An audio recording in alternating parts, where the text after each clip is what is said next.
Oradan yapıp buradan gitme lazım içeriye. Ama böyle kalmış yok. Tekniler sen kapat. Hayırlı olsun. Allah. Binanın özü hazır. Hadi sağ olun. Yok. Özü hazır değil. İndi kalıp üstü ilişkinin. Ayırmışsınız daha orada. Şiharcı kadınlar. Kadınlar mı sattınlar? Allah kabul eylesin. Allah sevmeyin olur.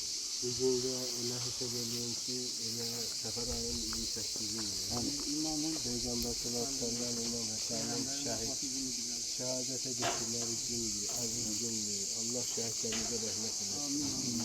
Allah kalanlara da şömay etsin. Sen ölümlerinize. Böyle o bir yaşadıkları dileğine size hayır etsin.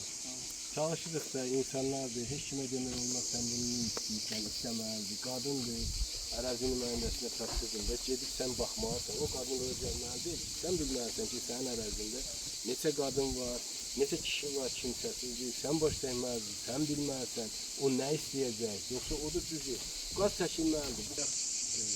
Eşad müəllim dediğimiz, bunu da hörmət görməyə qalın. Bu boyda əkənlər var, baba da var.